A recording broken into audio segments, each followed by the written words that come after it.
See, betrayal is deeper than what people realize. When a person betrays you, they are playing with your life. They are playing with your life. It's like putting one bullet in a gun and pulling the trigger, what they call it, Russian roulette or something like that. Well, I don't know if I pronounced it right, but yeah, roulette or whatever you call it. Y'all know what I'm talking about. They would take the gun and put one bullet in and pull the trigger. That's the dumbest mess. But when you deal with somebody that is disloyal, symbolically, that's what you're doing. Because that person is endangering your health. Because they are placing their body part in somebody else's dirty body, in somebody else's infected body. And by that, I'm not talking about people out there that are suffering with illnesses. I'm talking about the ones that are whores. I'm talking about the ones that every time you turn around, they have all these different sex partners and they don't even use protection. And then the person you're with goes and sleep with them and they don't use protection. Then they come back and want to sleep with you and don't use protection. Come on now, y'all. You know that is filthy. Going all up in somebody else's body, don't know what is up in there. And the same, just flip the script with these women, allowing somebody in their body and don't know where that thing has been. People don't care about being clean. They don't care about cleanliness. And I can understand anybody hooking up with somebody and they don't know that the person is not a sanitary person. But I'm not, nobody, you're not God. You can't foresee who other people are or how they do or don't care about themselves. But what I'm talking about are people who do it repeatedly. Just don't care about their physical health at all. Go out and do anything with anybody, and then now that they've had a light bulb moment, now they feel like, oh well, no, I have all this love in my heart for this man, or I have all this love in my heart for this woman, they may say. Now they want to come back to you after they've been out there wallowing with filth. You need to wrap your arms around your body and say, I love you, and then decide whether or not you want to let that joker, whether male or female, back into your life. You need to take a good look at yourself in the mirror. Look at how good you look. And then ask yourself, do you want to take somebody back into your life that can take that away from you? Because they went out there and slept with the wrong person and brought something back to you. And now, not even 6 months later, you look at yourself in the mirror and you don't even recognize yourself. All because this person betrayed you, and now they say they love you and want to come back, and you gave them another chance.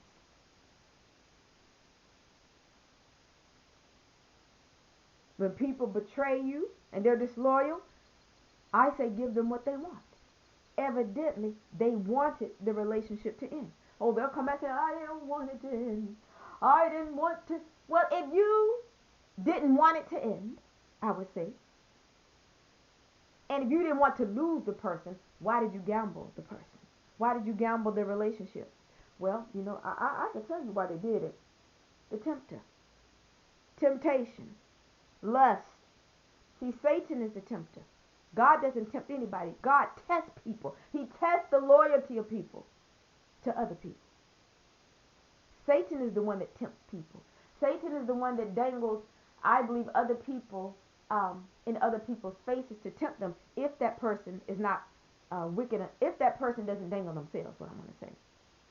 Because everything isn't the devil either. We got some wicked people out here, and I'm not saying that Satan is not the primary wicked individual on this earth. But there are people out there that are wicked. They see another person's, a man or another person's woman as a challenge. Oh, I can get him. Or they may say they can get her or whatever. Because some people are, I'm not going to say they're that confident within themselves, but they have pumped themselves up to feel like that they are all of that when they're not. And if the person that they're targeting is foolish, they'll go after that junk. And Satan, I believe he has a way of supernaturally trying to enhance people and try to make people look better than what they really look like. or trying to make them look better than another person's spouse or another person's girlfriend or another person's boyfriend. And it isn't until after that person has done the damage through the betrayal that they look back at that person, and that person don't even look half as good as they thought they did. That person doesn't even look half as appealing as what that person initially thought the person looked like.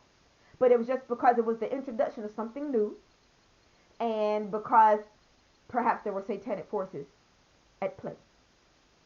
See, Satan loves to create illusions. And then that person finally realized, well, they had the real thing at home. They had the real thing across the way. And now they just gambled a good thing for a garbage thing. That's a foolish person. So now when you take a person like that, now they want to come back home. They want to come back to their spouse or their girlfriend or their boyfriend. But they just betrayed that person with a piece of junk.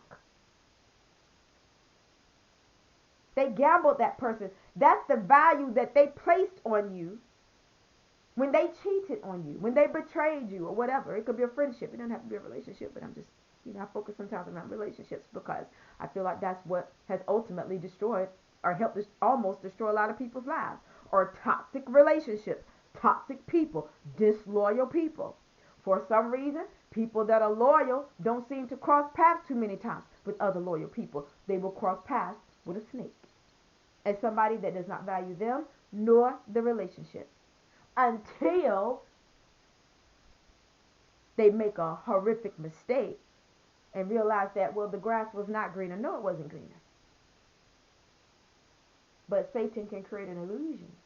Or even the person that has targeted that person can create an illusion to try to make it seem like the grass is greener over here when it's not.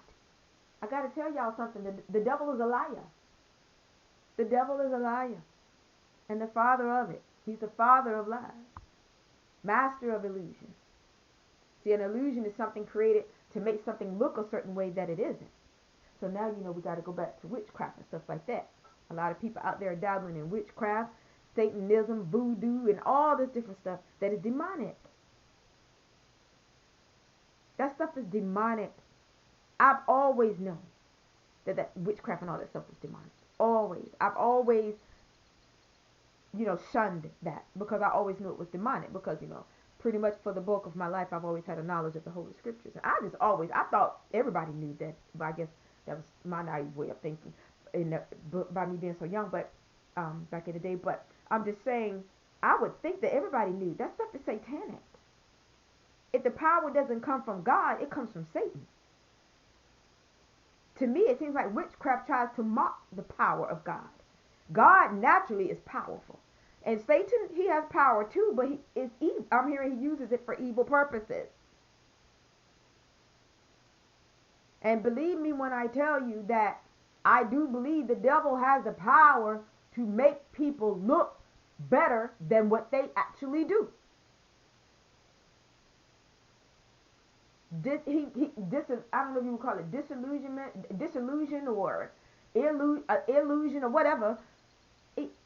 The person don't eat. When you look back at the person, you may wonder, what did I see in you? See, it wasn't that you saw anything in them. It was probably what you saw on them, which was witchcraft probably, or some type of satanic manipulation by the hands of Satan, the devil himself.